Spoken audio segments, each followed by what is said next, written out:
All right, how you doing Saturday night, everybody?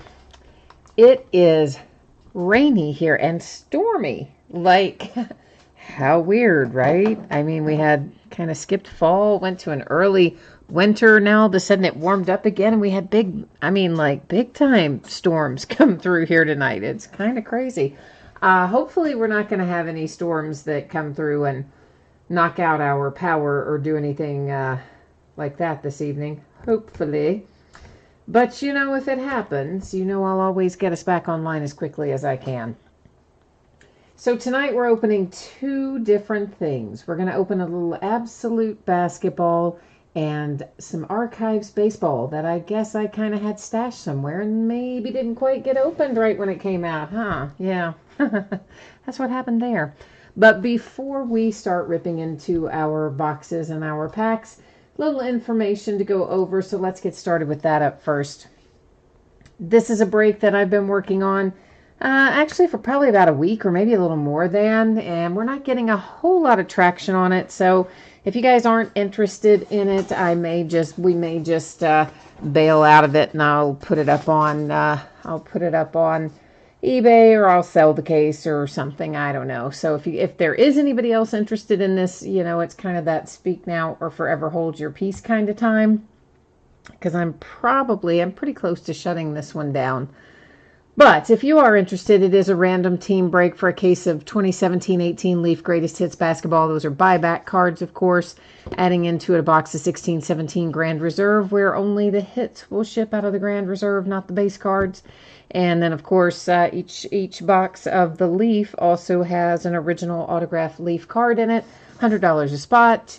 Gets you two teams, all in, shipping costs included, etc. Rest of it you see there on the screen. So if you're interested in any of that, hit me up, send me a message here in chat, send me a message on eBay. You can send me a message to leaderofthepackbreaks@gmail.com. All right. We are taking a look right now at some feedback stuff. Yeah, I put this up there because it seems like, oddly enough, it comes up a lot. So I just incorporated it in, I don't know, probably a year or so ago. Just to let you know, my feedback is automated on eBay. What that means to you is anytime you leave positive feedback for me, you will instantly get it in return. And they do count them all. Somebody asked me that recently too. So if you leave 10 for me, you're going to get 10 back, and it'll show all 10 for you and all 10 for me. So however, they do count them all. And the other message there, the most important one, of course, is to say thanks, because I do appreciate everyone who spends part of their evening with me, or maybe you're watching it later on the replay. And of course, always thank those who bid and break and chat and hang out with me. Taking a look now at the breaks that are listed on eBay. So this is the stuff that will be breaking over the next 5 days that is up and available for bidding right at this moment. And you know what I just remembered? Daggone it, I was supposed to cancel somebody's bid in something, and I forgot what. Something he didn't, that ends in like Tuesday. I gotta remember what that is. If whoever that was, you sent me a message asking me you meant to bid on Absolute 1 and you bid on Absolute 3, but I can't remember whose bid I was supposed to cancel. Yikes, that just hit me. Anyway, so tomorrow night we're going to start early at 9 o'clock Eastern, 6 o'clock Pacific, 7 o'clock Pacific. No, 6, that's right, 9 and 6, 9 Eastern, 6 Pacific. See, I was still thinking about what bid I was supposed to cancel. We will open a 2018 Hit Parade 4th and Goal football box. It has 4 autographed memorabilia items in it, full-size helmet, mini helmet, jersey, and photograph, and also a 12-box case of Prism basketball. On Monday, we're going to open a half case of 2018-19 Flawless Collegiate basketball and a 5th case of Immaculate football. Tuesday, we'll open a half case of 2015 Black Gold football and another case of Absolute basketball. Wednesday, we'll open 6 boxes of 2018 Topps Inception Baseball, 6 boxes of 2018 Bowman Chrome HTA/Jumbo Baseball, which is a half case quantity, and will give us, of course, that version of Bowman Chrome is all hits. There's no base cards in that one. And a new product comes out on Wednesday. That's Obsidian Football. We'll open up a case of that too. Thursday night, we will open another 12-box case of Prism, because I'm a glutton for punishment. I love sorting those gigantic breaks that take me half my life. Yeah, no, I don't mind breaking them, but ooh, the sorting isn't very much fun on those big ones. All right, so our info for tonight. We didn't have any free shipping breaks tonight, so we don't have to worry about that. Our paid shipping breaks are Absolute, which is going to be broken first tonight, then Archives Baseball, which is our second break tonight. Both are projected to get out the door no later than Wednesday. Probably going to get out the door sooner than that, but should be no later than Wednesday. Archives, you don't need to worry about consolation cards. There's a ton of cards in that case, and absolutely everybody will pull cards of some sort in that one. In Absolute Basketball, it is possible that you could pull nothing. We hope you don't, but it's possible that you could. If that happens, any consolation cards that you're due will ship out to you with the rest of your break. With the rest of the break, I should say, because it's a paid shipping break. So first up tonight is our 10-box case of 2018-19 Absolute Basketball full case break, break number 2. This just came out, right? So there you go. We're busting right into it right away. And, of course, everything we're opening tonight into tonight, Saturday night, the 1st of December. Like, I can't believe we're already at December. Like, where did our year go? And, of course, team names are there on the left-hand side. Our winning bidders are across from it on the right-hand side. And we'll put a new spreadsheet up before we do Archives. So that is, if you're in the Archives break, you'll see your name up there in a little bit. Last but not least, I don't use autofocus in these breaks. I'm currently manually setting the focus. And that's why the background goes out of focus a little, because I like to look at everything up really close. I know, right? Because I'm crazy like that. I want to see it like as close as I can get to it. All right, who is in chat tonight? Jay Allen is here. T. Cassidy's here. Brody's here. Greg is here. And, oh, we have Jay Allen and then Alan J. Ooh, it's like the mirror image. How about that? I like that plan. Greg, you're not in Absolute tonight, huh? Christopher's here, too. Hi, Christopher. Oh, boy, look at that. I knocked over a whole bunch of stuff. I knocked over all my pretty stuff that's supposed to be the background, so you don't just have to look at ugly, bare stuff. I make pretty little box backgrounds, and then I knock my pretty little box backgrounds over. So how about that? Yeah. So each of our master boxes has in it 2 mini boxes. Before we do anything else, I'm going to get all the mini boxes out of here because it's a lot of packaging. And I don't know, no matter how we do it, it takes forever to get it all out of the packages. But for, I don't know, whatever reason, I like to do it this way first. So, I mean, you know, so take them all out first and get them all settled and situated. And so that's what we're going to do. Greg, nothing is up tonight. All the spots sold, and I believe pretty much everybody had paid. If there was anything that wasn't paid, it was something from, you know, somebody that I knew. I just remember looking at it thinking, yeah, there was nothing to worry about. So either it all got paid or it was something from somebody that I already knew about. Christopher, Thursday's Prism is already up on eBay. All that stuff that I just showed you guys on that spreadsheet is all already listed on eBay. Yeah. So, of course, depends on how you sort it.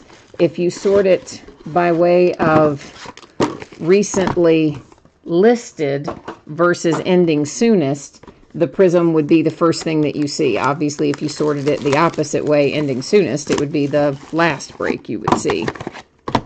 But it is the most recent thing that got put up on eBay. So, yeah, you should find that. Yeah, Greg, those loose boxes of Inception, which you all know, that was an ordeal for me to find those things anyway. And then when I did find them, turns out that Latchman ended up not wanting them. So what I did was just put them together and made us a break. So indeed, that is what that was. I know, Gina. Gina's like, it's so confusing with Jay Allen and Alan J. I know, I'm probably going to say it backwards at least twice tonight, or maybe more. You never know. Alan, this basketball break is pretty quick. Even though this is a case, each one of these mini boxes only has 3 cards in it. The entire case has 60 cards in it. It depends on whether or not we find redemptions that we have to go look up, or whether or not we have, anything we need to use random for. But if we don't find anything like that, if it's just a straight up, easy start, easy finish kind of thing, probably half hour, something like that, maybe not even. Oh, look at that. Gina said 28 minutes. She's on it. Gina's on it. Jay Allen, you need the thunder, huh? The lightning and the thunder. Greg says this would be a lot easier if Panini would put it all in one box. You know what? I don't disagree with you on that, Greg, but they package so much of this stuff really with hobby shops in mind. So that's why they have the 2 mini boxes, because then it would give the hobby shop the option, of course, to sell it as the full box, or if like people thought that price was too high or they were having trouble selling it that way, then they would be able to, bust it up into 2 mini boxes. Okay, so well, of course, you guys know we have encased uncirculated cards. Those are the only base cards we're going to find in here. There's 1 rookie and 1 veteran in every mini box, so rookies and veterans. So first out, Devontae Graham for the Hornets is our rookie, and our first veteran out is Joel Embiid for the 76ers. Then our remaining cards in each mini box are all hits. They obviously going to be either autograph or relics, and no base other than the uncirculated base, of course, that we find in the little encased cards. Alrighty, so let's see what we've got. If I can manage to get a sleeve open, that might be helpful, right? Perhaps. So, first out, we have a relic, numbered to 149. It is Bruce Brown and the Pistons. Next up is Kyle Korver for the Cleveland Cavaliers. And Mr. Kyle Korver here is numbered to 10, I believe that says. Yeah, number 2 of 10. So if you got the Cavaliers, I guess that's a good way to start the night. Numbered to 75, you have Kevin Huerter for the Atlanta Hawks. And then we have Grayson Allen to 25 for the Jazz. So, yeah, too soon to tell, I guess, about that kid, but he is from Duke, so that usually does inspire a little bit of collecting just in and of itself, much like my UK Wildcats. My Wildcats have a lot of guys in the pros and people that follow them. So too the Duke Blue Devils. All right, our veteran card, uncirculated, is Vucevic for the Magic. Our rookie, yeah, it's Luka Doncic, nice, for the Dallas Mavericks. I see our case hit is coming up here in a second. For those of you who might not be familiar with it, the case hit is always a redemption because it is a glass card. It's an etched glass card, and those things are really cool. They have had them in Absolute for years. They actually took them away from Absolute football this year, and they only left us with them in basketball. So enjoy it while you can. To 149, there's Nerlens Noel with a relic for the Thunder. Then we have Troy Brown Jr. again with a relic. This one's numbered to 10, and yet they still give us only like one color. Come on, man. When it's numbered to 10, why couldn't I have had... Oh, wait, I do. I do have a little extra something. I do. We have red. I didn't see that somehow. I thought that blended into the card there for a minute. Into the background of the card. Okay, now I feel better. Feel better. It's to 10, and we've got a second color on it.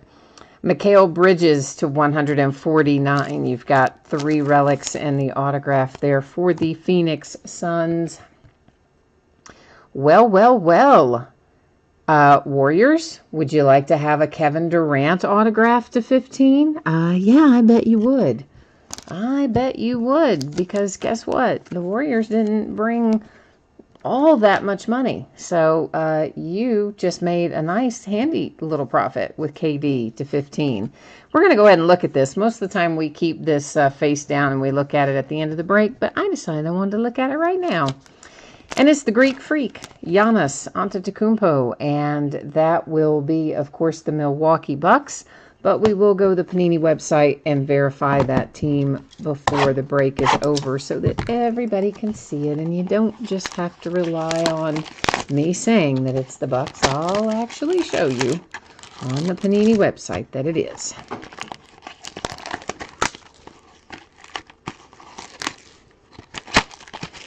So, did you guys, some of you were in this product last night too. And for those of you who were in it last night, on release night, you were probably pleasantly surprised. I got your breakout to you today. Yeah, how you like that? It's already on the way. My mail carrier stopped by this morning and told me he was going to do a really late pickup. And so he would give me a heads up that I could get some extra stuff done because usually Saturdays is an easy day. So, buddy, I did. I loaded him up. D'Angelo Russell and the Brooklyn Nets. That's our uncirculated veteran. Our uncirculated rookie is my man Shai Gilgeous-Alexander for the Clippers. Numbered to 75, the Lakers and Kobe Bryant. Yes, Jay Allen, I did. I got it all out the door, and he picked it up. It was kind of late. It was probably close to 5 o'clock when he picked it up. So I don't know at what point it will update. Like the post office system sometimes doesn't update to show that until like late at night or the next morning. But the next time they do the update, you should see that. Numbered to 99, it's Anthony Simons and the Trailblazers. Then we have Danny Granger, Relic, Pacers to 149. And behind that, numbered to, I think that says 49, is Zaire Smith, 76ers, and 6 relics to go there as well.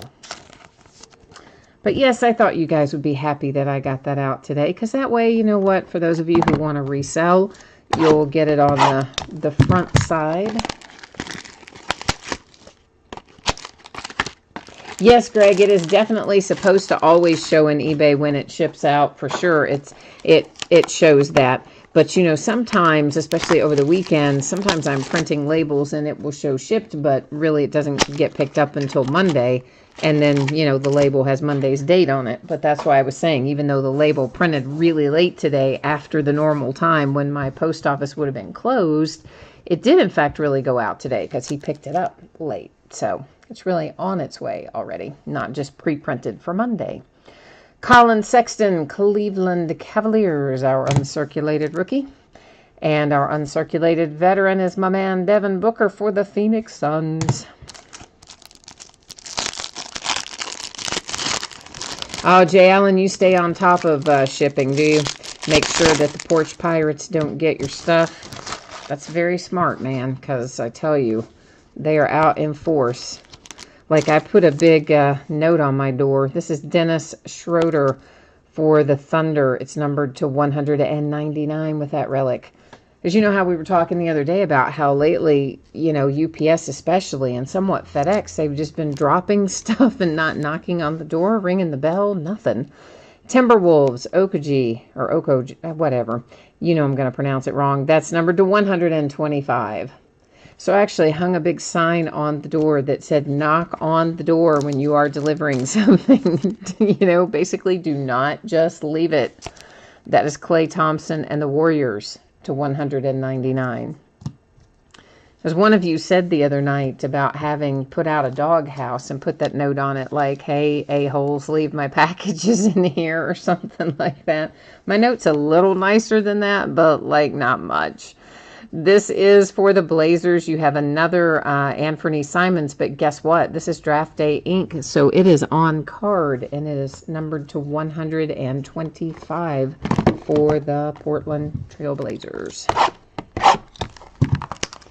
But so far, I have to say, so far, my note has worked. So they have actually been knocking or ringing when they drop the packages, but they still run as fast as they can after they do it. I mean, I can be 5 steps from the door, and by the time I get the door open, they're driving down the street. So I don't know if they're like afraid that I'm going to open up the door and give them something that they have to take, you know, to ship or what, but they're like ring and gone. Chicago Bulls, Zach LaVine, our uncirculated veteran. Our uncirculated rookie is Marvin Bagley for the Sacramento Kings. Well, Jay Allen, my regular UPS guy is actually great here. His name is Rico, and I see Rico most days of the week, but he doesn't work on the Saturday delivery schedule ever. And every once in a while, he's off through the week, or every once in a while, another driver will have my packages instead of him. But most of the time, if it's Rico, like, he definitely knows and doesn't just leave it. He always lets me know he's here. That's to 75. It's Klay Thompson and the Warriors. And this is Diop, number 210 for the T-Wolves with a little rookie ink. For the Jazz, numbered to 149, it's Derek Favors.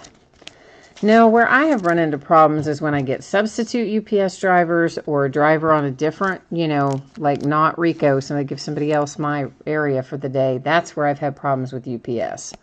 Lonnie Walker with some draft day ink, another on-card hard-signed autograph there to 125 for the Spurs on it. And I have a lot of problems with FedEx not ringing the bell. And I've had the worst problem, actually, with Amazon, who has taken to delivering their own stuff in my market. I think I told you guys this the other night.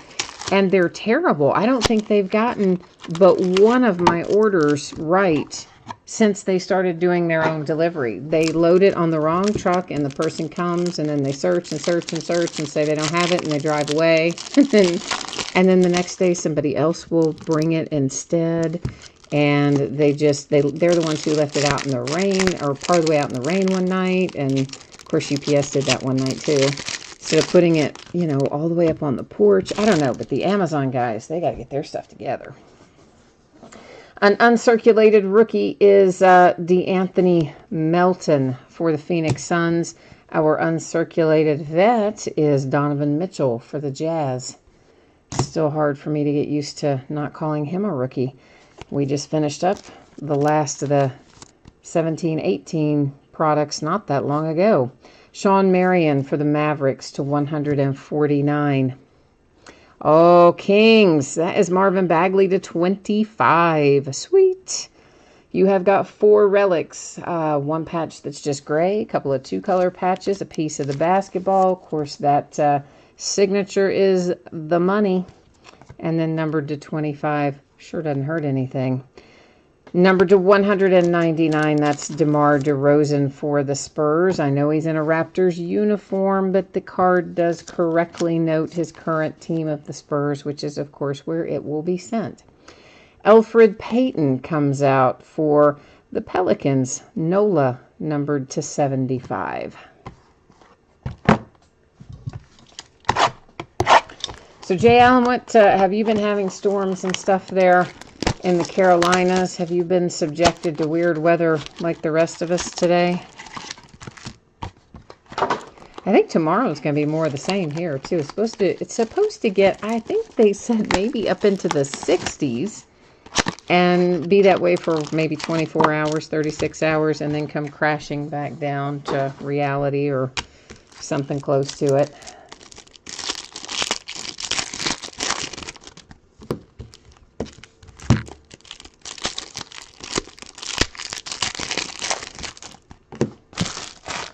All right, the big man, Karl Anthony Towns, is our uncirculated veteran. Our uncirculated rookie is Jacob Evans for the Golden State Warriors. That is numbered to 199's Javon Carter for the Memphis Grizzlies. The Magic, I tell you guys, I've been chasing, Mo Bamba has been chasing me. Like every product we've opened, I have pulled so much Mo Bamba. Here he is again, numbered to 99. We pulled his 1 of 1 last night out of here. We pulled his 1 of 1 out of certified. I mean, Mo Bamba is chasing me around for some reason. Jacob Evans III for the Warriors to 199. For the Bulls, hey, it's Jalen Rose. There's one you don't see too much anymore. Numbered to 99 for Chicago. Latchman's here. Hi, Latchman. Hey, you know what, Latch? I think I had forgotten to send you. I actually thought I had sent it, to be blunt. Your PayPal money request for the Bowman Chrome mini break, the direct break.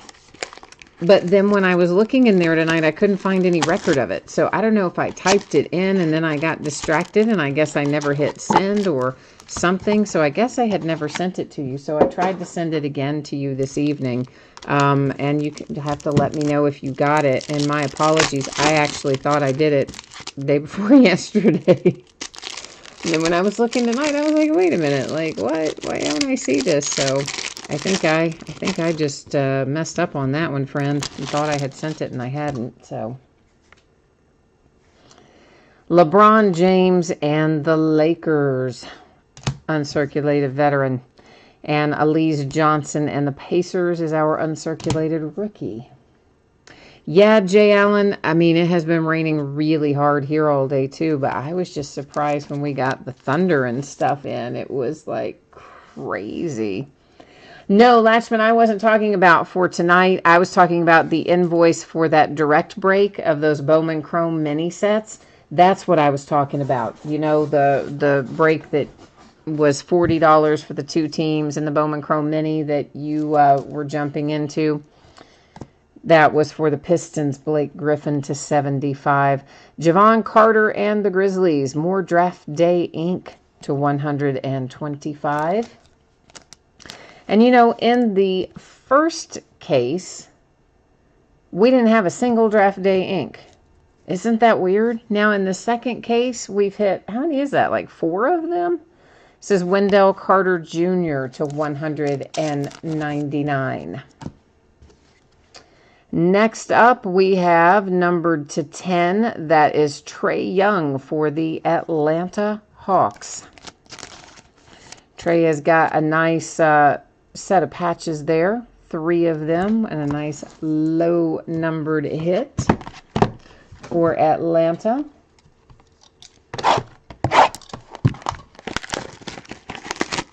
Oh, great. Thank you, Latch. I appreciate that. Oh, Hottie, I'm sorry you don't like my breaks, man. I would say, you know, there is probably the option of both volume that you could turn down or mute. And that way you could still see the cards and not have to listen to me talk, as you say. So that should be the best solution, I think, there for you, Hoodie Will.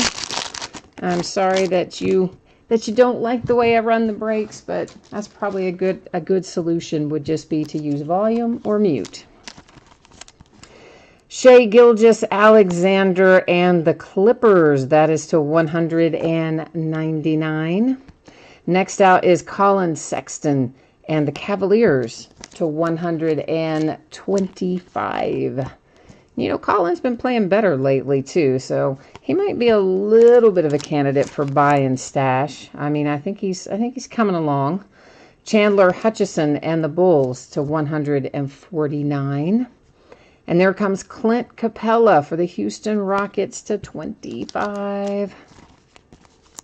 Our uncirculated baby Greek freak, that is Kostas Antetokounmpo for the Dallas Mavericks. Lauri Markkanen and the Chicago Bulls is our uncirculated vet card. All right, guys, it is last box mojo here in Absolute tonight. So if we haven't hit what you need yet, now is the time to work our collective mojo and see if we can bring home some big fiery hits for you here out of this last box. Although truly I am happy with the draft day ink, because we hit none of that. Isn't it? It's so odd, though, that we wouldn't hit a single one out of the first case, and then we've hit 4 or 5 out of the other one. I mean, you would have thought we would have hit 1 or 2 out of the first case anyway.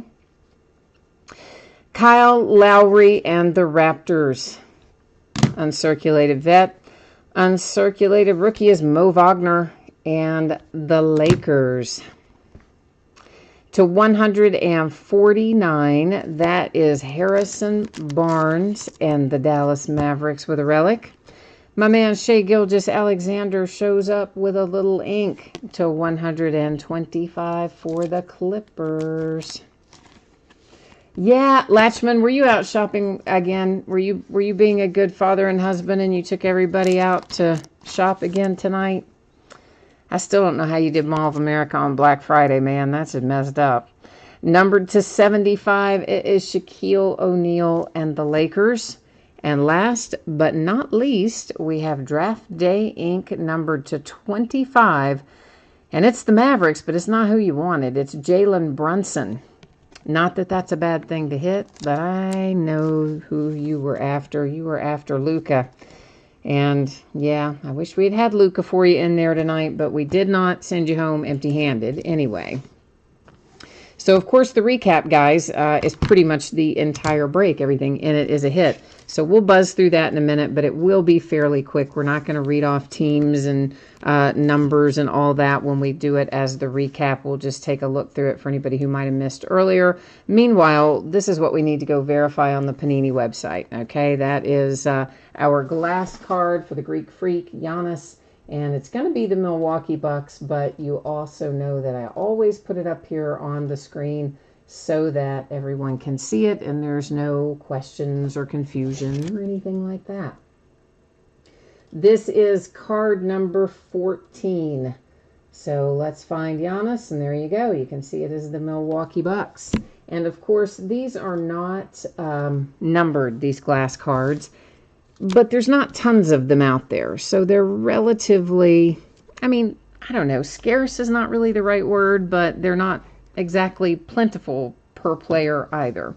But they are pretty cool. So if you're into it, you know, collecting the glass cards is kind of fun. So our case hit redemption, of course, the one we just verified is Giannis. It goes to the Milwaukee Bucks. Now we'll take a look at our uncirculateds. I meant to have these in a pile, rookie and veteran side by side, and I kind of messed them up part of the way through it. And by the time I realized it, well, it didn't really matter. So either way, we're looking at them 2 at a time. You can tell which ones are rookies because it has the big rookie all down the side. Makes our life easy. At least Luka showed up in the uncirculated cards if you have the Mavericks tonight. So does anybody know, by the way, how has anybody checked on the pricing for the uncirculated cards for, say, for instance, Luka or DeAndre Ayton or Bagley, some of our high-profile rookies? I meant to do that today, and I got busy trying to get all that extra shipping out and didn't get it done. So we had Lakers, there's Clippers. That's really nice to 10 with Trae Young and the Hawks. And that is to 125 for the Grizzlies. There's the Mavericks to 25. And there's Shai. Mavericks again. The Rockets. The Warriors. There's the Marvin Bagley to 25. We actually hit pretty well in here when I start looking back through it. It was to 25 on Bagley. To 149 for the Bulls. There's Colin Sexton for the Cavs, the Bulls again. Here's the Pistons. Jalen Rose in the Bulls. Mo Bamba and the Magic. Javon Carter and the Grizzlies. Elfrid Payton Pelicans. The Spurs hit with a relic. Then we have Pacers and the Blazers. The Lakers with the nice Kobe Bryant, which his relics always sell for a little bit anyway, you know, probably get $10 or something. Sean Marion for the Mavericks, one of several draft day inks. That one, Lonnie Walker. That's the Jazz. Then, of course, we have the T-Wolves. That one is to 10. Golden State Warriors with a relic. More Draft Day ink. That one's for the Blazers. There's more Warriors. T-Wolves again. The Thunder with the Dennis Schroeder. And Zaire Smith. Forgot we hit Zaire Smith for the 76ers. Then, this is nice. This is Kevin Durant, numbered to 15. So, that's, if you've got the Golden State Warriors, you kind of covered your night, your bid anyway. I can't speak for your night. I don't know what else you bought, but you covered your bid probably for the Golden State Warriors with that card right there. Mikal Bridges to 149 for the Suns. Then we had a nice low-numbered relic to 10 for the Wizards. There's the Thunder and Nerlens Noel. Grayson Allen. The Hawks come up again. Kyle Korver and the Cavs. And a relic for the Pistons. So that is Absolute Basketball case break number 2 in the books. That's going to bring us right into Archives Baseball. That is kind of a long break, too. It's a 10-box case, and there's about 500 zillion cards in that case. At least that's how it feels when I'm sorting it. So, yeah, this next break's going to take us a while. So if you got to walk the dog or grab a soda, grab a snack, change the channel, you know, whatever you got to do, you're going to have a few minutes while we're getting this one opened up and out of the boxes and all that. If you did not see this earlier, here's the information that you need to know. Of course, no free shipping breaks tonight. Our paid breaks, which are Absolute that was just finished, Archives that's coming up, should be out the door on or before Wednesday. So no later than Wednesday, most likely sooner than Wednesday. And of course, consolation cards you don't need to worry about in Archives. And Absolute, if you got skunked, then any consolation cards you are due will ship out when the rest of the break ships. This is a 10-box case of 2018 Topps Archives Baseball. And, of course, we broke this when it first came out. And I don't know, somehow I separated this case from the rest of the Archives cases. I don't know what I did. Anyway, I stacked it in a weird spot and I just found it. So that's why we're breaking it tonight. And same format as before. You have the team names on one side, the winning bidders on the other. The only difference here is at the bottom, we do have Sandlot cards, right? Because that's an insert series in here. And the Sandlot cards are all going to that bidding category. It had its own bidding category. So any of those that we pull are going to head right there to that spot.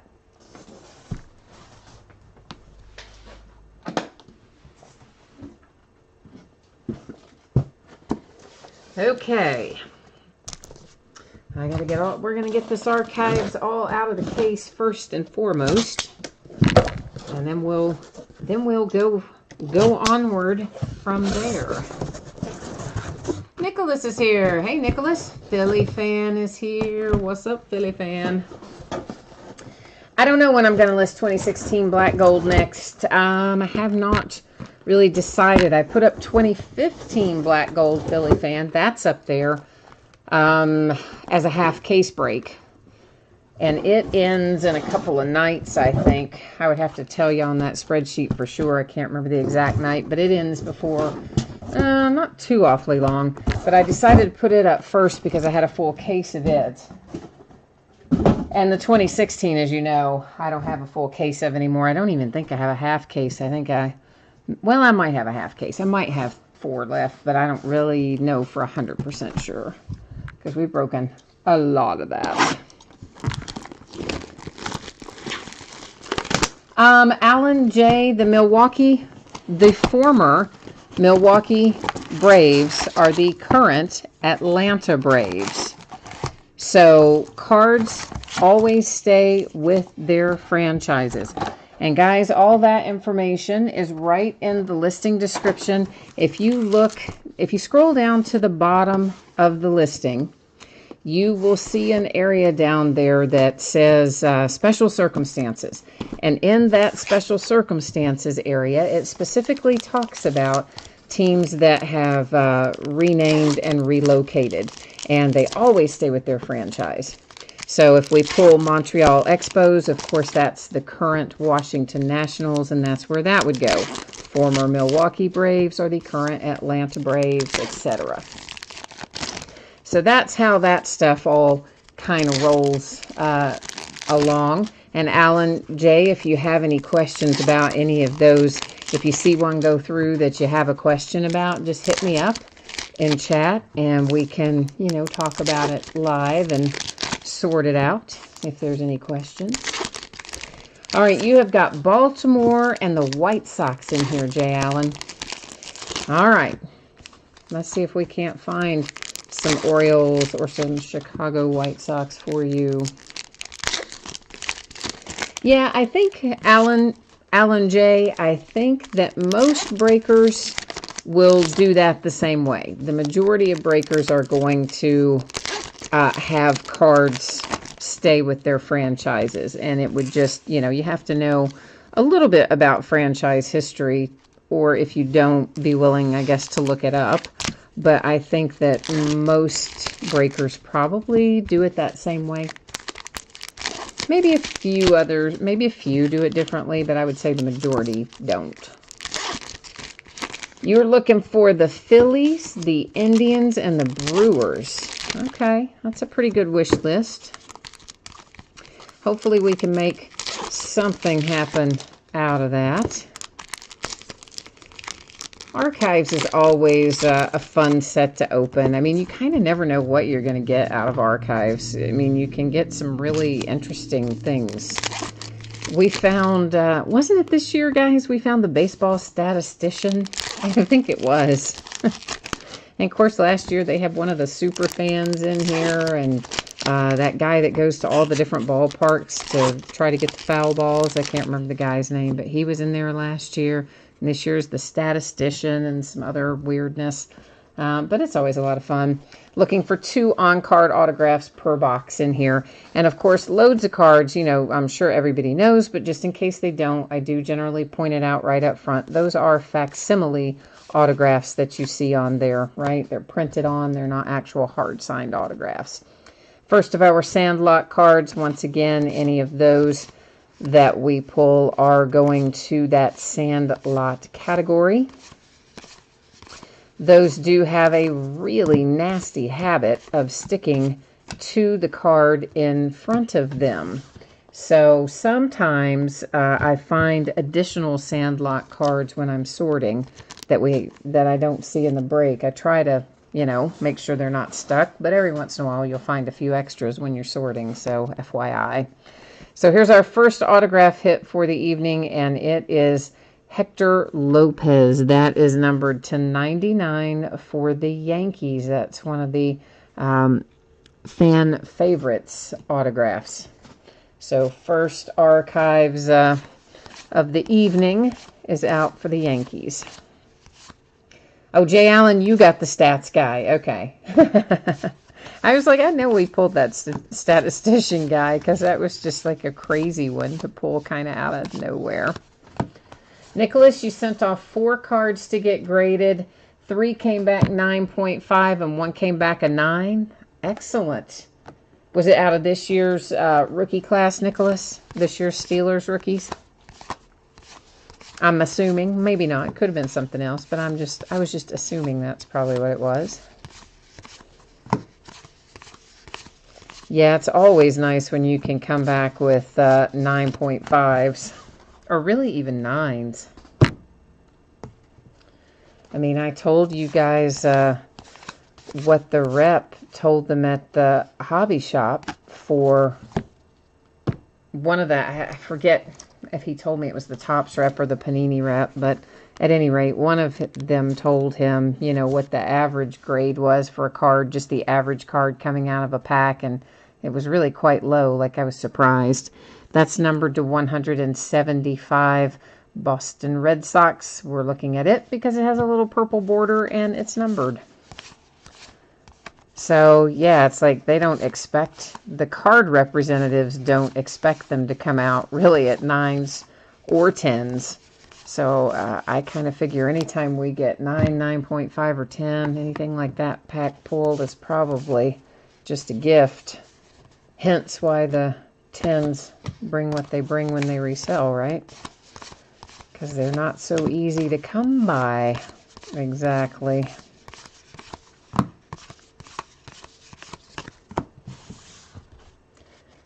The worst was you said the Contenders draft class. Juju numbered to 17, came back a 9. Listen, I think that's still pretty good. I mean, you know, 9s are, I think that's still fine. What'd they knock you for? Was it something like centering that you can't control? Or was it like edges, corners? What was it? What'd they knock you for? A little Brewers Topps rookie history. So these are just reproductions of the various rookie cards of players over the years. And you know, at one time, I had that actual card right there, the original of that, once upon a time. Before I sold all my cards many years ago, got out of it for a long time, and then by the time I turned around and got back into it, you know, I was kind of wishing I'd kept all those, but it was too late because I sold them.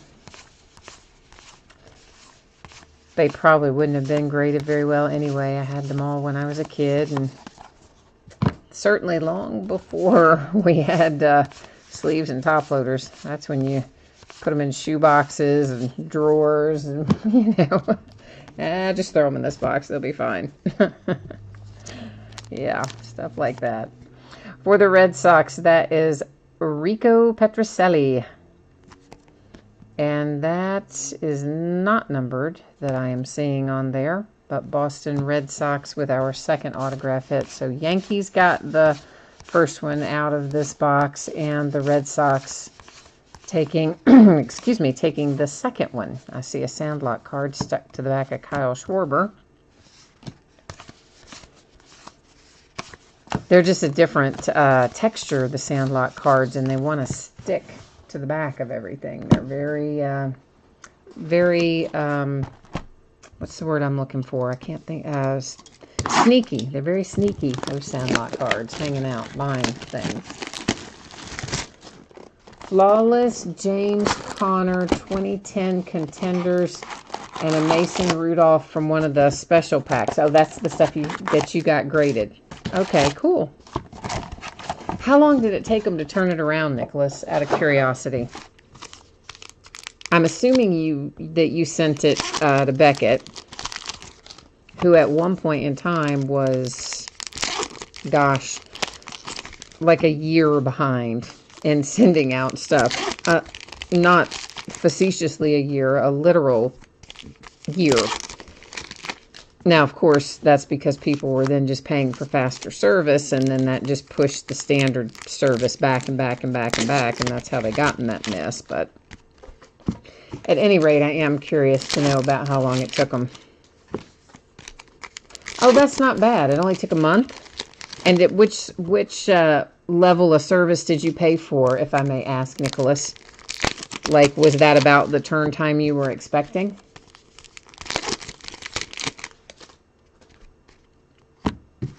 Oh, the card shop sent them for you. Okay. So they probably got you the discount then. Okay. I got you. They sent them in bulk and got you a discount. Our hobby shop used to do that too once upon a time. But yeah, Alan J., the cost can vary quite a bit. There's a lot of factors that come into play. The value of the card, the level of service that you choose, which has to do with how quickly you want them returned to you and that sort of thing. You can also join the Collectors Club for Beckett or for PSA DNA, either one. And sometimes you can save some money there, especially when you first join, because they'll give you vouchers to do a certain number of cards right off the top with your enrollment fee. But I would say in general that what Nicholas is quoting there is probably pretty close to the average, $20, $21, something like that for most of them. Now, if you were to pull like that Shohei Ohtani that we pulled at the first of the year that had the value of approaching $100,000, yeah, now that guy had to pay several $100s to have that card graded. But also the ones that are high value like that, they require you to do it on a really quick turnaround. You know, they don't want it sitting there in their place either, running the risk that it disappears or something happens to it or whatever. So It can be all the way up to, you know, several $100, just depending on all the factors that come into play. But probably 20 bucks a piece is a good average to work with. Then you have to, of course, ship them there. Then you have to pay for the return shipping too. They charge you for that as well. Oh, your Antonio Brown Contenders rookie came back at 9.5. That's awesome. I only have the one Antonio Brown rookie. That's the one that came out of 2010 plates and patches. It's numbered to 25. But man, I mean, I pulled it in a break with somebody, and the edges and corners of it and stuff are really ragged. So I didn't send it off to get it graded because there's no way I pull a 9.5. I don't think I would pull a 9 either. I think those corners are bad enough it might knock me down into like an 8.5 or something. So I never got it graded. I just kept it here so I could gaze upon it and feel happy about having pulled it, because it took me about 500 tries buying into those 2010 plates and patches breaks before I finally hit that thing. Not really that many times, but a lot.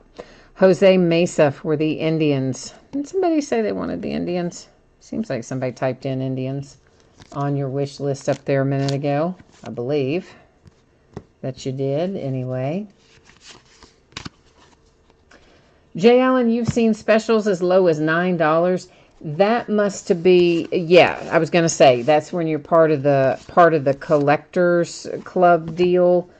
And also that's like the slow boat to China service, as they say, which means those are the ones, like when they got really far behind, those are the ones that would get pushed back and like way back in the pile that you might have been waiting 6 or 9 months to get back. Those bulk orders sometimes. That's numbered to 99. Jake Lamb and the Diamondbacks. Of course, you see that nice silver border there. And that's our clue to check the back for numbering on those. Platinum, silver, whatever you would like to call it. There's a Sandlot in behind, hanging out and hiding from me. Oh, Alan J., that was you that had the Indians. Okay, well, good. So we've got you off to a decent start then. Oh, the Contenders bin MVP. I know. It's like some of these, you pull them out of the pack and you can just look at them and know from the edges or the corners where you're just like, ugh, you know.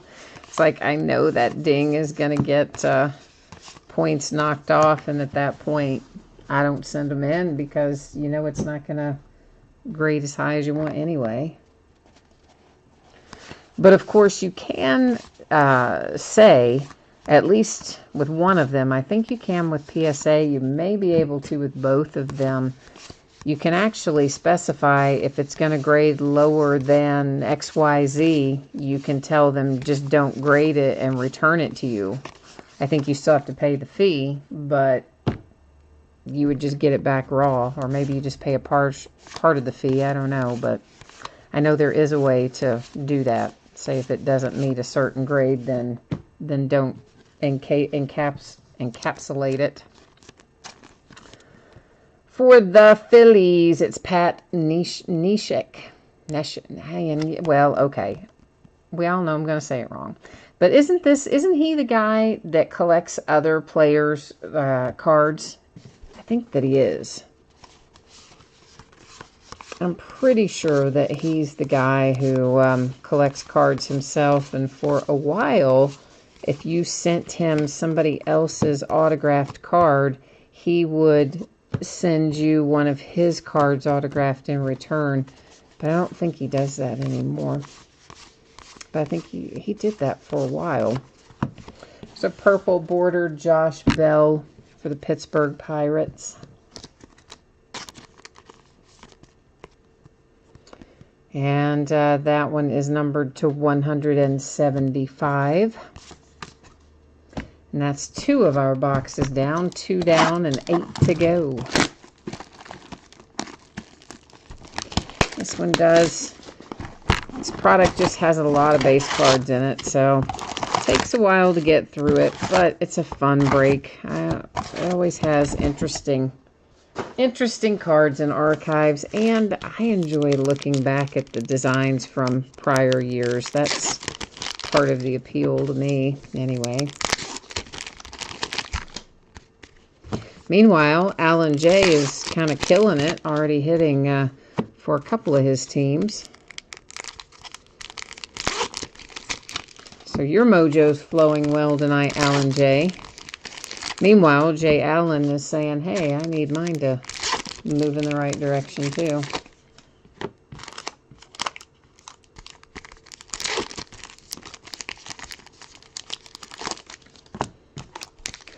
Nicholas, have you looked to see what that Big Ben card would bring? What it sells for, like raw, ungraded?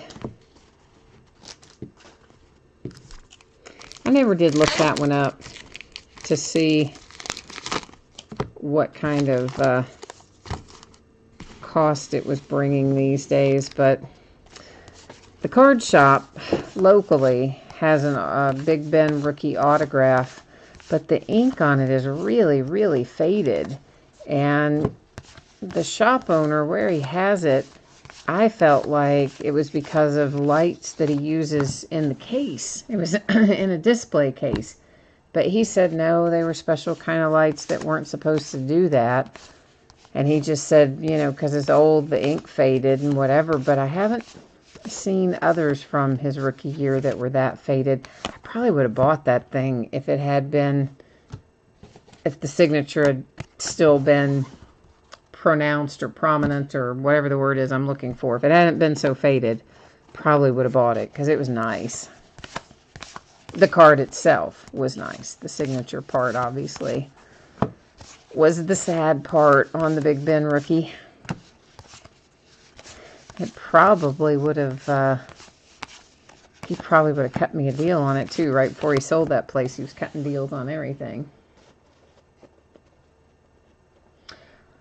You found, Latchman, you found some Topps Chrome today, some 1998 Topps Chrome. Wow, man, that's crazy. Hey, did you see, Latchman, that I put the Inception loose boxes up as a break? Did you notice that? So yeah, that Inception break is up and running on eBay if you are so inclined, which I figure you probably are. I know you're a fan of Inception. I just put all those loose boxes that I had together as one break, and it's the last of the Inception. So if you want in, Latch, that's the place to do it.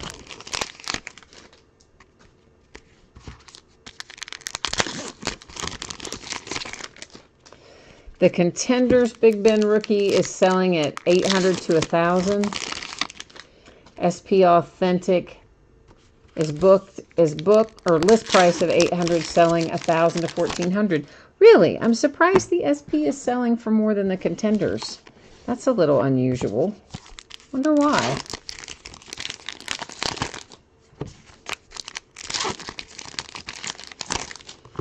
Because usually Contenders, especially on the older cards like that, Contenders generally would be the one bringing a little more money.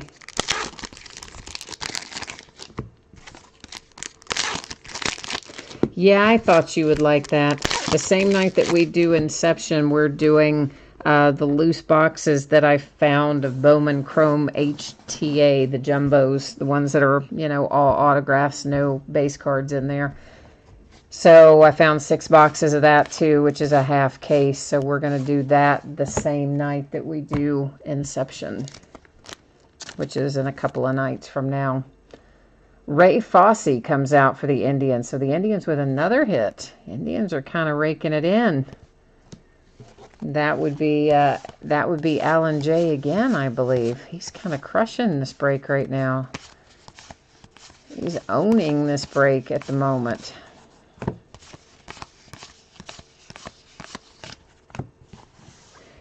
And you know what? I am thinking about it. While I am thinking about it, I've had a couple of different people ask me just this week about chat. So I'm going to kind of run through that for a minute.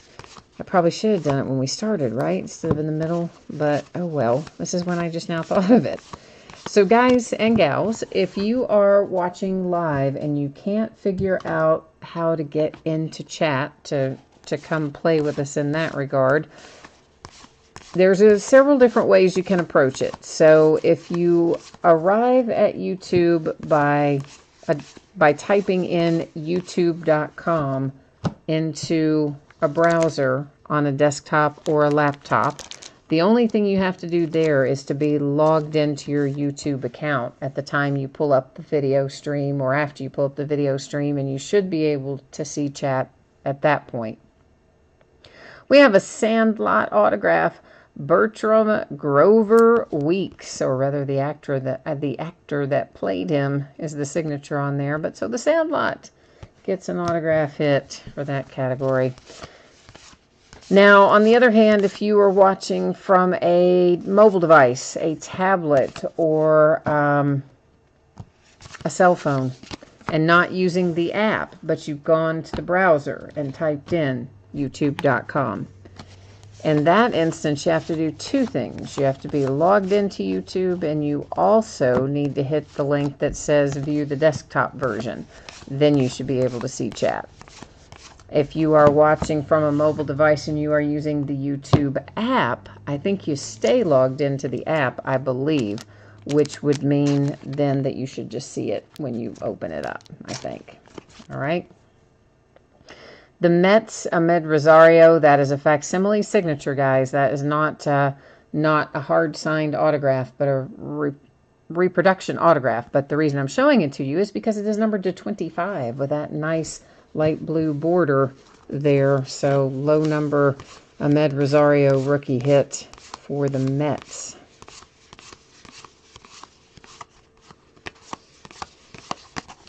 And another box bites the dust.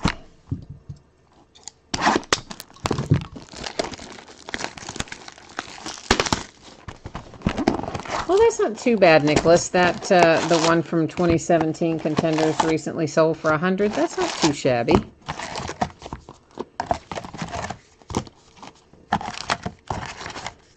So they put out the order form for plates and patches football. They're allocating it this year. Yuck.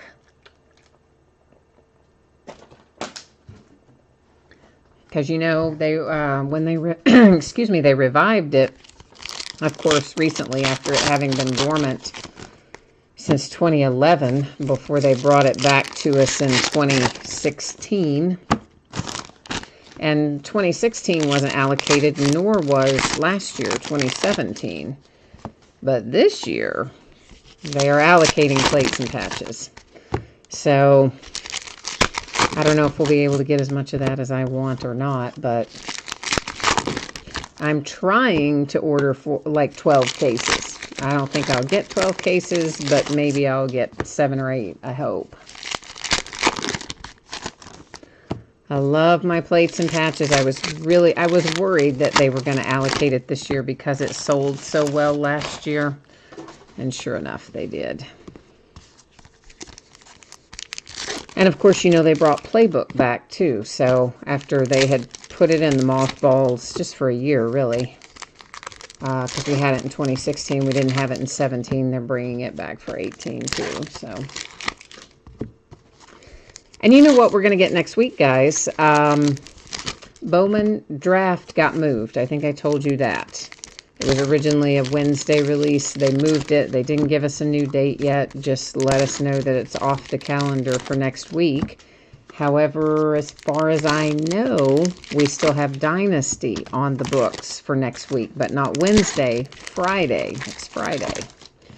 So we should have some shiny new baseball products to play with towards the end of the week, next week with Dynasty.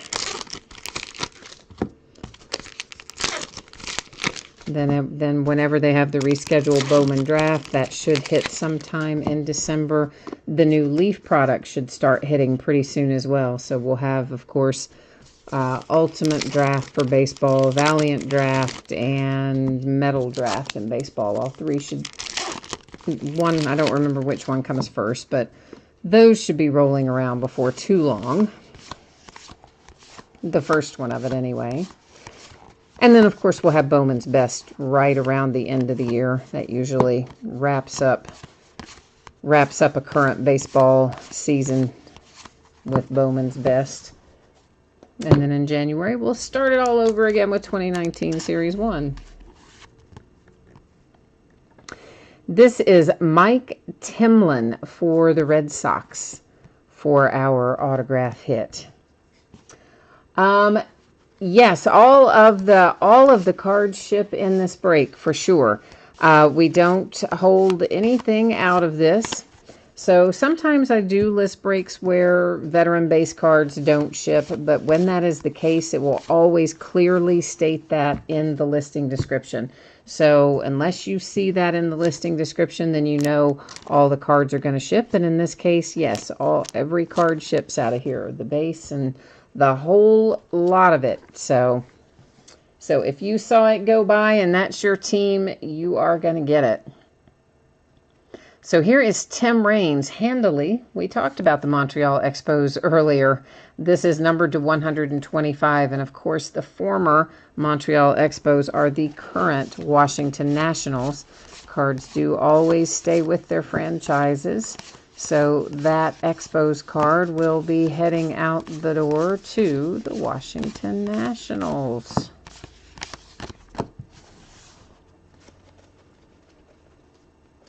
Jay Allen, you're heading out of here for tonight. All right, man, I will keep trying to conjure up some Baltimore Orioles and some White Sox for you. All right, I will do my best to find that for you, Jay Allen. Alan J., I'm with you. I like Tim Raines. I always liked the Montreal Expos. I remember the Montreal Expos well, and I always liked them. And so, yeah, I'm with you on that one. That's one you can be a little jealous of, I think, because it was always fun, the Expos. Well, I flipped that over right in time to, find it upside down again. We have Gleyber Torres, our nice rookie for the Yankees with the purple border there. Of course, the purple border ones are not numbered, but they are parallels. Most of our other borders that have a color, the vast majority of them are going to be numbered. All right, Jay Allen, I will definitely catch you next time. Tomorrow night, are you going to be around tomorrow? Remember, we're starting at 9 instead of 10 because we've got whatever we're doing tomorrow night. I don't even remember. Prism and something, I think, right? Yeah, Prism and Flawless Collegiate, maybe. Might be it. For tomorrow night.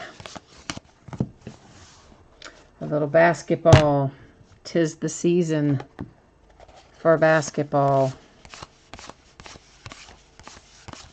My Wildcats played today. They still just don't, I don't know what's wrong with them. I mean, they won, but it's another one of those games where you look at it and on paper you think, yeah, they should probably have won that game by 25 points and there should have never been any question. And in reality, no, it took them 3/4 of the game to get any kind of a lead, and they still just, I don't know, they look like deer in the headlights somehow. They look so much better in the preseason. I just don't understand what has happened to them. It is crazy. It's insanity. Rob, I didn't think Gleyber was numbered on the back, but maybe, oh, he is. He's to 175. I'm sorry, guys. You're good eyes. He absolutely is. Right there to 175. That's the reason I always flip them over, because, you know what? Sometimes I do miss them. And that way, if I do, at least you guys have got it, or we could go back and reference it, later on the video if we had to. So I do generally try to flip over our parallels and our hits to show you front and back for that very reason, because I sometimes miss it because I wasn't expecting it. See, I was thinking the purple were unnumbered in here and I wasn't even looking for it. Oh, Alan J., that was like, what in the world, right? I just don't think Alabama will ever lose. Like, ever. What in the world? I know. So I'm thinking Georgia, you know, Tua goes out. You think Georgia's probably gonna win the game, and by golly, here comes Jalen Hurts riding to the rescue, looking every bit like the player that everybody thought he was going to be before Tua took over for him last year. So then in a reversal of roles, this year Jalen takes over and rides off into the sunset as the hero. So, I mean, crazy, right? I just don't think Alabama ever is going to lose a game again. That's how it feels anyway. Being that I'm in the, you know, my Kentucky Wildcats football, we're certainly a whole lot better this year than we've been in recent years. So we got a ways to go before we would be able to compete with Alabama. But man, yeah, every time you think that they're down and out, they find a way to get things turned around. So sure enough, that was crazy. But Alabama takes it again. The SEC championship, I mean. I'm glad that Jalen Hurts won it for him, though, really. I mean, because he had, that was a rough go for him last year when Tua took over in the playoff game, and then Hurts basically gets benched this year, and I don't know. I think kid's been through a lot. I'm glad he got the win, though. Definitely glad he got in and got to play the hero. So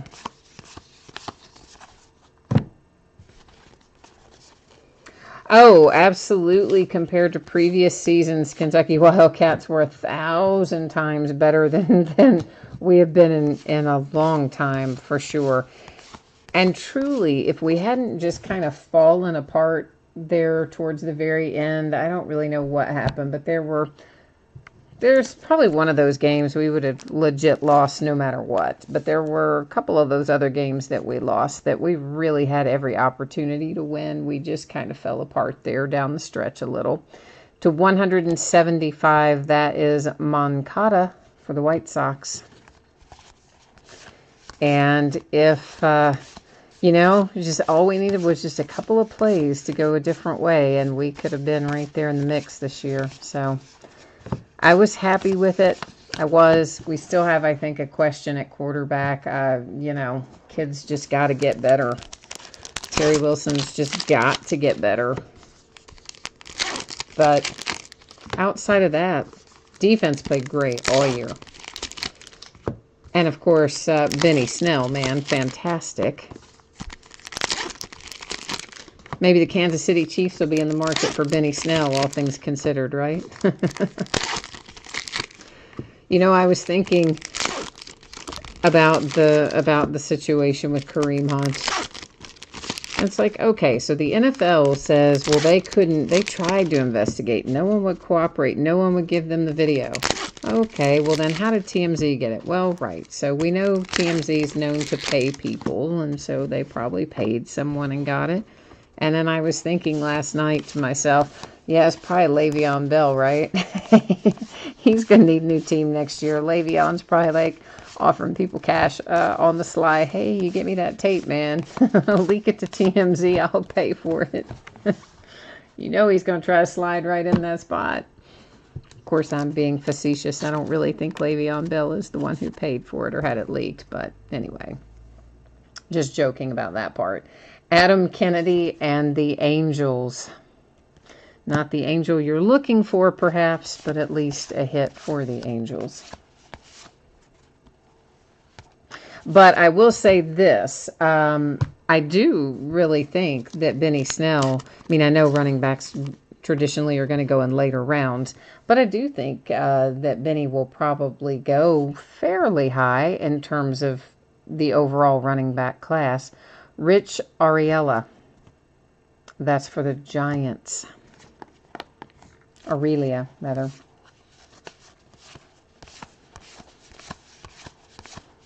Well, that's assuming he turns pro. I mean, we're making that assumption. He hasn't officially announced that that's what he's going to do, but I think we can all agree that's what he's going to do. Nicholas, you're out of here too. All right, brother. Well, I am glad you stopped by to see us tonight, Nicholas. I'm always glad to see you and catch up on your news. So thank you for hanging out for a while tonight too. The White Sox, Jose Abreu, that is numbered to 99.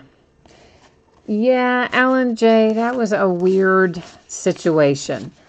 I mean, the Chiefs are coming out and saying, of course, well, we talked to him about it when it happened, and he lied to us, you know, and now we know the truth because we've seen the tape. Of course, they don't say what it is that he supposedly, allegedly said to them in February, but yeah, they investigated it. And the NFL says, well, the witness didn't want to cooperate. You know, the girl who got, you know, injured, attacked, whatever.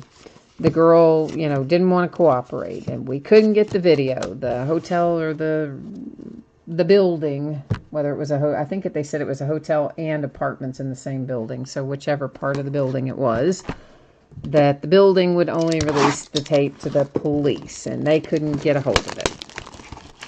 I'm thinking, seriously, like, you are the NFL and you can't get the police to show you that tape. Like, that doesn't seem right, but okay, maybe. Maybe. And then all of a sudden it pops up here. Then they have to take action. They're forced to take action once the tape is out there. So who knows what they knew or when they knew it. But I mean, it's kind of like Ray Rice 2.0, right? I mean, same deal. Ray Rice thing happened months beforehand, and then it was when TMZ got a hold of the video and leaked it that the NFL did something. And of course, Ray Rice never played another down of football, period. And I have an idea that Kareem Hunt's probably never going to play another down of football either. As I think they won't let him. But then, you know, you look at that, and then you've got all these, but you've got other, I don't know, the NFL just needs to get a policy together and stick to it. Because then you've got Joe Mixon, who broke a girl's nose on camera, like in a restaurant, punched her in the face and broke her nose. I mean, it's not funny, but I'm like, how do you compare that? So it's okay to draft him, and because it happened before he got to the pros, so it's like, oh yeah, that's fine. Joe Mixon can break her nose on camera, and we're okay with that. Not that I'm defending what Kareem Hunt did, because I'm not. It's indefensible. He should not have done it. But my point being, the NFL seems to have a bit of a double standard in many regards. David's here. Hi, David. Edward Encarnacion with a little silver border here, numbered to 99. Also for the Cleveland Indians, who have had quite a few parallels and autographs and various things come through this evening. David, I know you're finally here during the live part. I know, man. You're usually catching it later on the delay, so I'm glad to see you in here live with us tonight. Julio Teheran for the Braves, numbered to 175, with our purple border. Yeah, and you've got good timing, David. We're maybe a little over halfway through. But that way, you know, you're not too far from the recap. You still get to see some of it coming out live, but you don't have to sit through the whole thing. It's a long break. Like, I'm not oblivious to that fact. I know it's a long one. It takes a while to get everything out of the packs as much as anything else. Because really, you can do a half case of top Series 1, Series 2, or Update Jumbos. You can do a half case of those, which is 1,500 cards, in a faster amount of time than you can do less cards of other things like this. Although this is probably close to that number of cards. Simply because of the way they package it. In Series 1 and Series 2 and Update. Because it's in those nice jumbo packs where you know you've got a ton of base. You get to all the good stuff in the middle. And then you know you got a ton more base. So you can just like fly through it and stop in the middle. I wish that some of this stuff was configured that way. Also because there's fewer packs to open. Kevin Appier for the Royals. So Kansas City getting in on the action here. You've got the Minnesota Twins, huh? Minnesota. We will definitely be doing Elite Extra Edition. That release date is sometime in December. I honestly cannot remember exactly when in December, but I know it's coming up before too awfully long.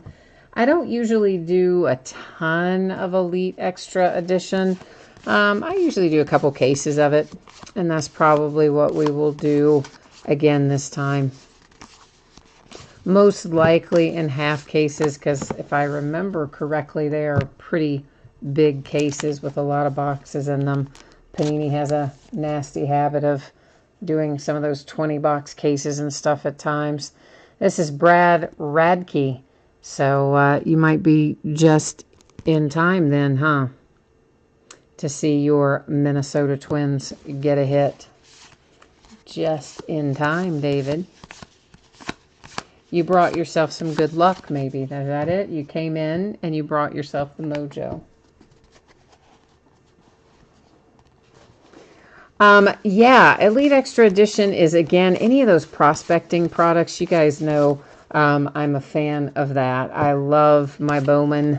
I love any of the things that you can prospect in, which of course is Panini's Elite Extra Edition, is basically their version or their equivalent of a Bowman product, i.e. it's primarily prospects. And I do love my prospecting, for sure. I just hope they don't do something dumb and put Bowman Draft out at the same time, the same week that they do Elite Extra Edition. I mean, I was much happier when we originally had Bowman Draft coming out on Wednesday, because whatever the schedule is for Elite Extra Edition, I remember looking at it thinking, oh, good, we'll have time to break through a decent amount of the Bowman Draft before we start on the Elite Extra Edition. But now that Topps is going to move the Bowman Draft, I don't know how that's going to land us.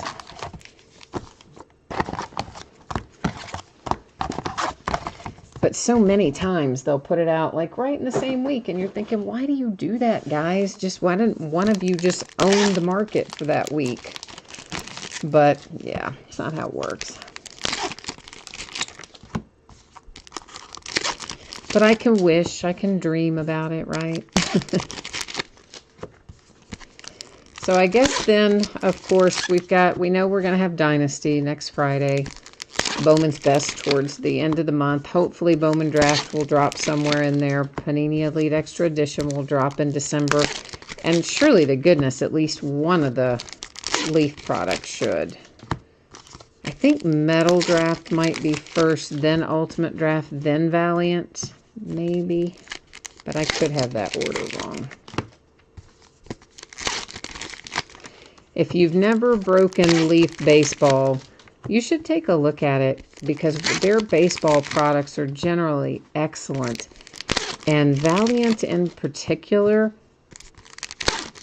often has the best patches, relics, that you will find in just about anything all year long.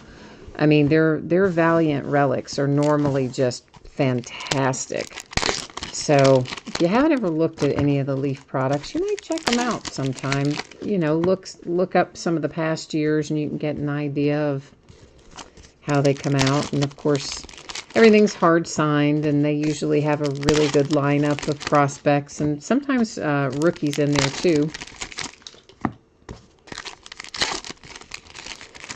But they change their schedule so often, it is impossible to know when they're actually going to release it, because they'll give you a date and it'll change 15 times. And one time, not too awfully long ago, again, that's like, what are they thinking? They did not announce it until the day it was supposed to be released that they were changing the release date. And it's like, wait, what? How are you? That was stuck behind one. How are you not telling us until the day it is supposed to come out? So that was a big hot mess, because of course it was listed to break on that night that it was supposed to release. But like always, we figured out how to make it work. The Angels have another autograph hit. It's still not your Shohei, but we do at least have Gary Pettis for you if you have the Angels. Got a couple of autographs out for you up to this point in time. Sandlot stuck behind there. Tommy Timmons in the Sandlot.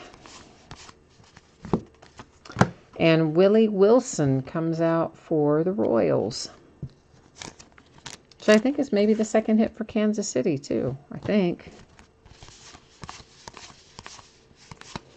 Wait a minute. No, I guess not. I thought something was stuck behind Don Mattingly, but in fact it was not. For the Braves, that is numbered to 99. Julio again. We already pulled out a Julio parallel a moment ago, although I think it was the purple one, I believe. That one, of course, the shiny, pretty silver one. Shiny things.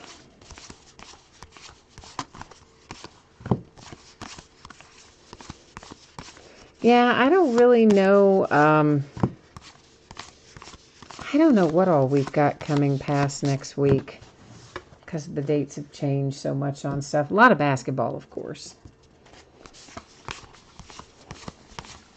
But there's not much of a gap in baseball from the time we finish up Bowman's Best until the time 2019 Series 1 rolls around. So most of the things in this day and age are year-round. Just break it all year-round with no gap.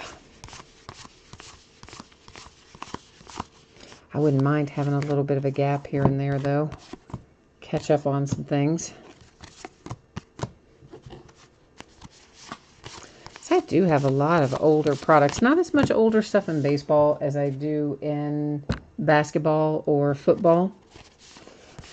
But I have all that stuff that I always want to get paired up and put together to do mixed breaks and stuff like that. But it seems like we never have enough time to do it, because there's just always new products coming out by the handfuls every week. I would love to have a gap of a week or two. And as it stands right now, they have both Contenders basketball and Contenders football scheduled to release December 26th. The day after Christmas. I'm like, are you kidding me? I'm like, come on, man.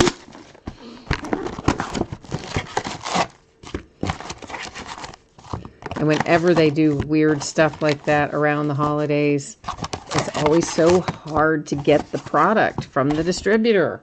Because, you know, UPS and FedEx and those guys have holiday schedules too. Everybody gets stuff late, and then they send it to us late, and then it turns into a whole big mess, and you're paying for overnight shipping, or somebody's paying for overnight shipping. And I always hate when they bump it right up next to a holiday like that. So I don't know if they'll end up moving it or not, maybe. But as it stands right now, those two are both due to hit on the 26th of December. Of course, we might break a little Christmas night. Probably not Christmas Eve, but actual Christmas night we might break. Aren't you guys usually bored by Christmas night and want something to do? I am. By then, all the gifts are opened, all the food is eaten, the leftovers are in the refrigerator, vegged out on sports, ready to do something.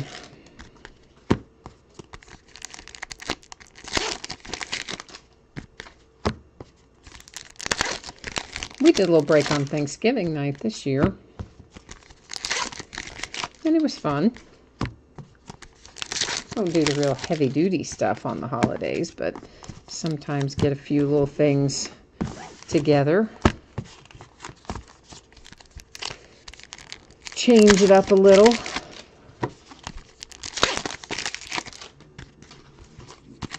I do still have well, you can see some of it. We still have some 2018 Topps Chrome in both Jumbos and Hobby, and the Sapphire edition down there at the bottom. So we'll do some kind of Topps Chrome mixer sometime in December. I don't know when, but somewhere in the month of December we'll break that. And also in the month of December, we should have a little mixer of 2018 stuff. Probably be like Finest and maybe Triple Threads and I don't know, some odds and ends stuff. Dynasty will be a team break, Alan. I do most of my stuff I do as team breaks. It's rare that I do a player break. And if I'm doing a multi-sport product, then those I usually will do just like first letter of the last name type thing, which is still sort of team, but not exactly team. But I don't do very many player breaks. I don't like doing them because I don't like all the listings. It requires a massive amount more listing to do a player break than a team break. And the sorting is a bit more tedious as well. So I tend to stick to team breaks most of the time. And I know certainly there's plenty of money to be made in doing it player breaks, and oftentimes I probably leave money on the table if I did player breaks, but I just don't prefer them. So that's nice. For the Brewers, you've got the Robin Yount autographed rookie card. Well, the rookie card reprint. It's numbered to 99. But you know what? Why does this one have that little white edge? Like our other one didn't have that. Our other reprints didn't. So did they miscut this or what? I don't know. We shouldn't have that little white edge, I don't think, but we do. It is still a nice hit for the Brewers, but that little white border is, I'm thinking, bugging me. But it is certainly a nice hit. I always was a fan of his, hence, you know, as I told you guys earlier, I had his rookie cards back in the day, several of them, before I sold that collection and went away from collecting for a while and then came back. The Mets hit with Felix, so both of our hits out of this box came out right in a row there. Oh, Alan, do you have the Brewers in here tonight too? I couldn't remember who all you had. Well, then you have really had a good night, man. You have, like, this might have what you chose, as Yoda would say, you chose wisely. You did quite well with your teams in here tonight. If you also have the Brewers, and I believe you do. I think that's what you're saying. So congratulations on that, Alan. We don't have to say the J now that J. Allen's gone. David, earlier we had J. Allen and Alan J. both in here. So we were getting confused about who was who. So I was saying, you know, full name for both. Now we can just call Alan Allen. We are closing in on it. We've got, of course, the rest of this box to finish up and then 2 more to go. So we're making good progress. The Yankees and Tyler Wade, that is numbered to 175.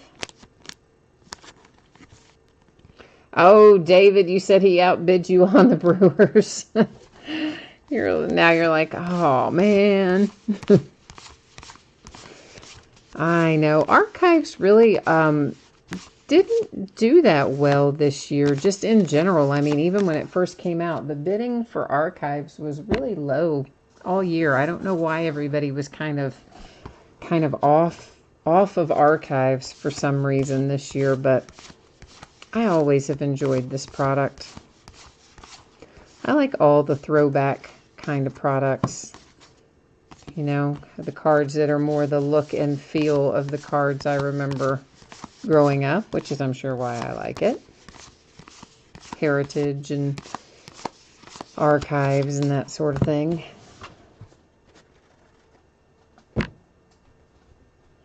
Oh, Alan, yeah, David's a good sport. He's just having some fun with you. No worries. We go back and forth with each other quite frequently in these breaks. There's a lot of people that are in for often, and so everybody kind of knows everybody. Not everybody knows everybody, but I mean there are many people that know many other people, and we go back and forth and give each other grief. But it's all in good fun.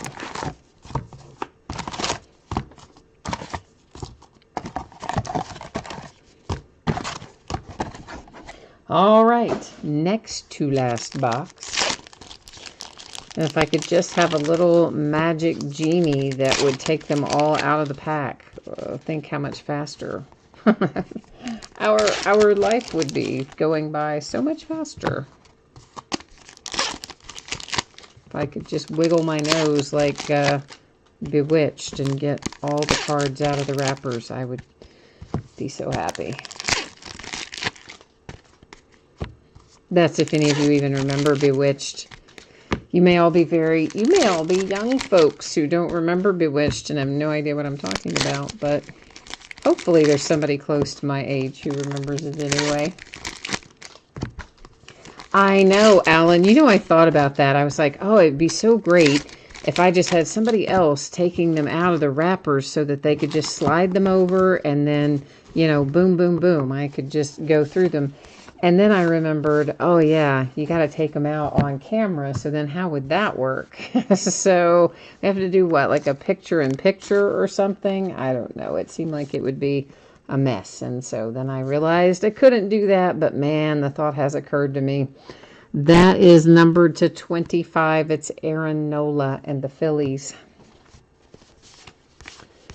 Because, yeah, it would be twice as fast if somebody had gotten all the cards out of the wrappers first and just, you know, slide them across the table and there we'd go. But you can't do that.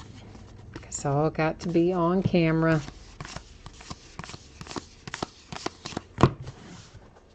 But believe me, I have thought about it.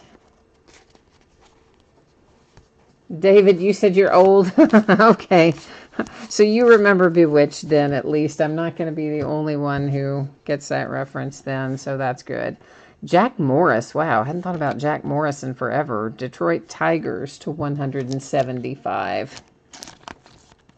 Yeah, those Sandlot cards are a hot mess, guys. I mean, that's what I was telling you guys at the start of the break, and for anybody who might have missed me saying it earlier, I often, when I am sorting, will find, you know, an extra 2, 3, 4 Sandlot cards somewhere in these base cards that are just simply stuck to the back of the card in front of it.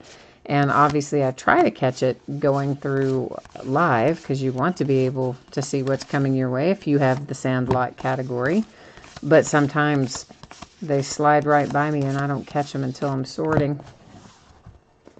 But yeah, they definitely, they're a lot glossier than the rest of the cards that we have in here. And I guess it just, I don't know, it's almost like a static and it forms a seal almost to the back of the card in front of it. And they really hang on there pretty good, those Sandlot cards. Yes, David, you are correct. The Sandlot cards do sell well out of here. Usually the insert series and archives will do pretty well.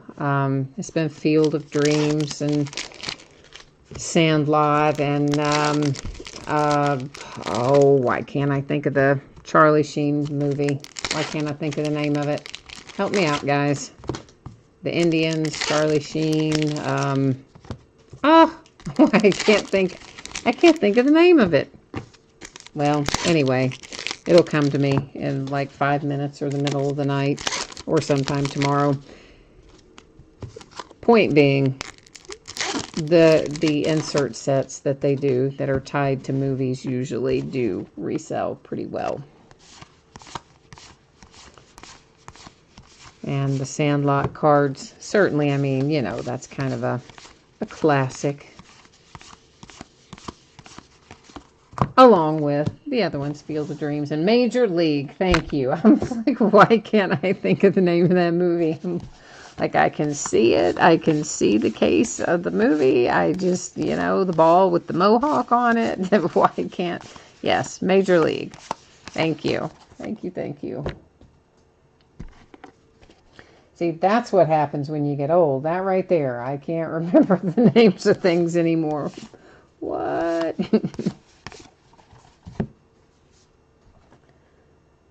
Oh, Hello B-Side is here too. Hi, Hello B-Side. You were jumping in there to help me out. And so is Randy. Randy's here. Hi, Randy.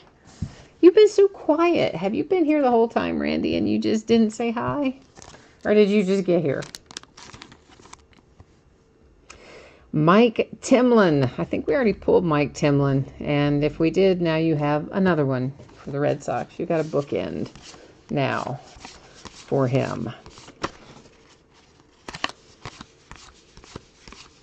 So, yeah. Oh, look. Sandlot's got a second autograph. You got one earlier. And, by the way, we don't pull this one very often. Mrs. Smalls. Like, you don't even usually pull Mrs. Smalls very much as the base card. So, that, kids, is the hit for the Sandlot. That is nice right there. Yeah, it is. So Sandlot just made themselves their bid back. Right there. So Randy, you've been here off and on. All right. Well, hi. How's work going? Do you like your new job? I know you said you're on the road a lot, but sometimes that's a good thing. Sometimes that's a bad thing.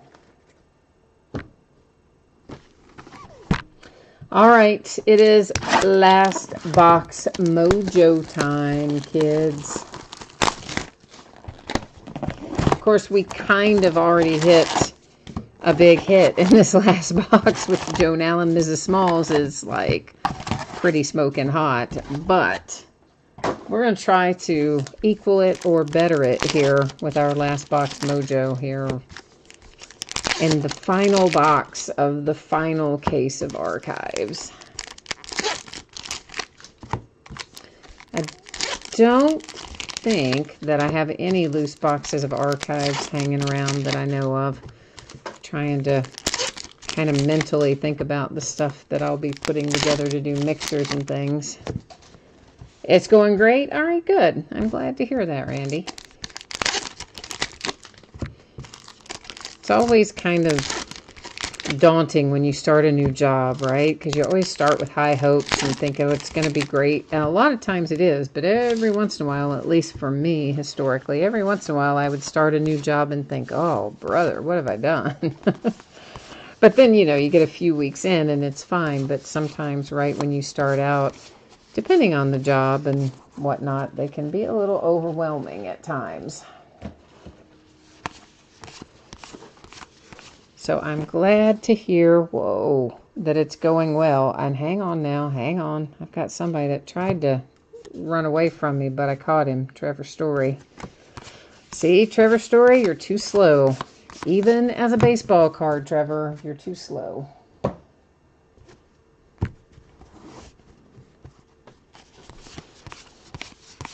Much like Manny Machado, who says he's never going to be Mr. Hustle or whatever his word was. Like, still can't get over that the guy said that in the interview. Come on, Manny. You're going into a year of free agency where you're supposed to make like $1 zillion trillion and you're basically standing up there for a nationwide job interview going, yeah, I don't really play that hard most of the time. Okay, thanks. Please let me give you $400 million. Thank you. People are crazy. But I guess when you make what those guys make, what difference does it make if it's $10 million less, right?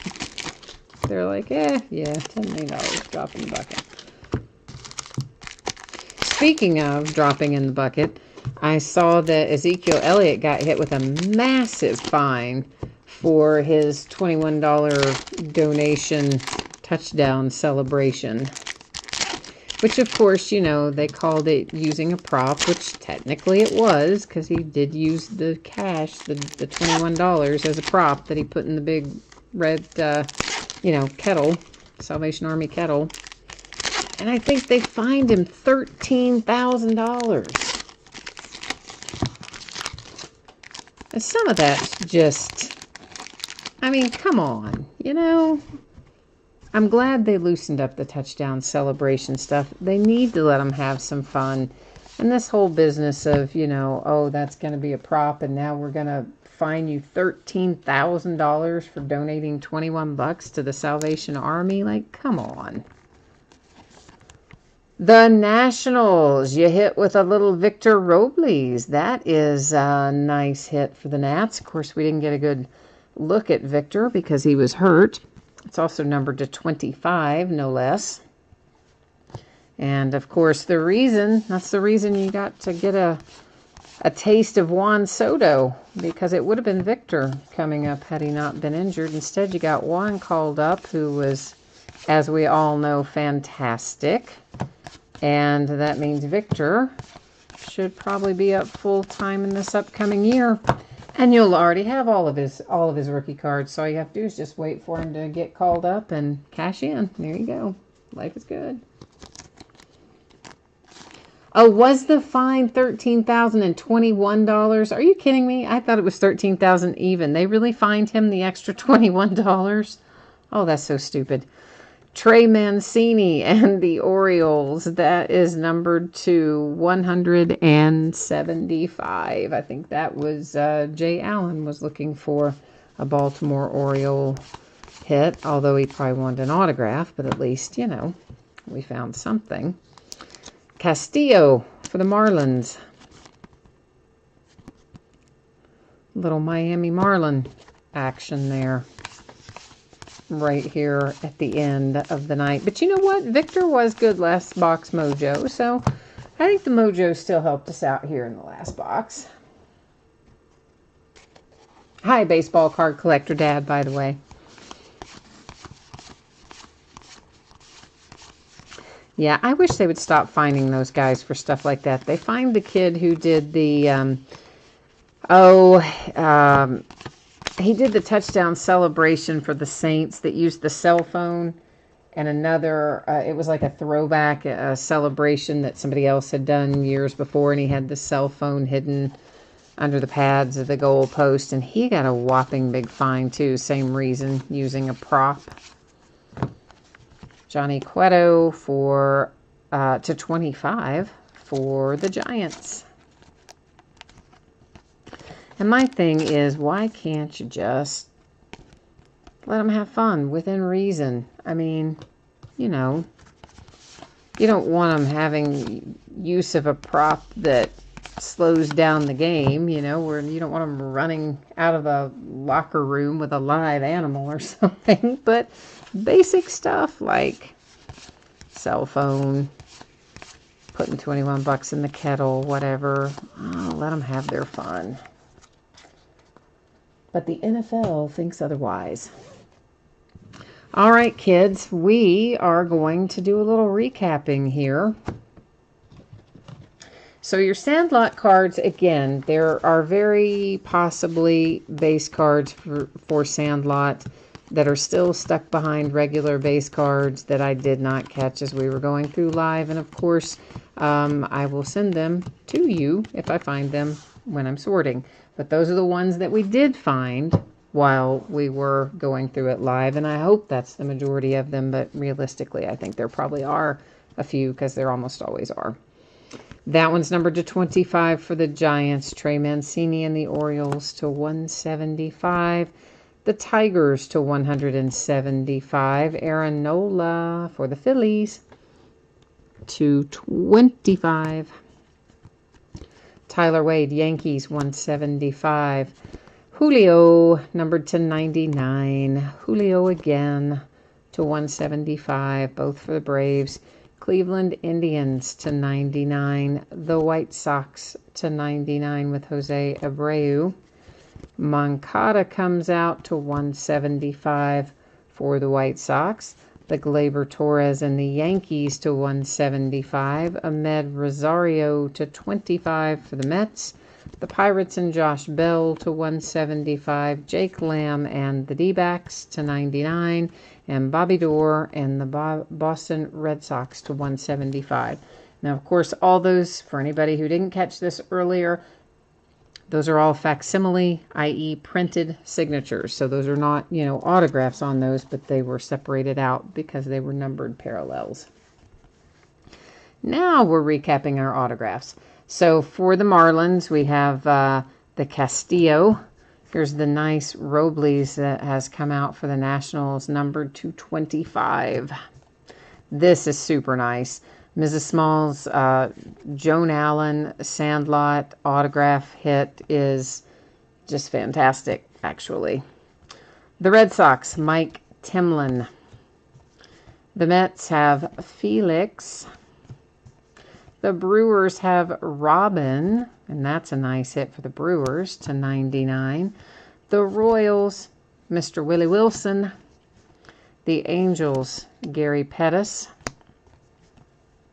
Brad Radke comes out for the Minnesota Twins. Kevin Appier for the Royals. Rich Aurelia for the Giants. Adam Kennedy, Angels. Expos, Tim Raines, nice hit as well to 125. Of course, former Montreal Expos, current Washington Nationals, so that goes to the Nats. There's your second Timlin, so Red Sox with a second hit. And the Sandlot has a second hit, too.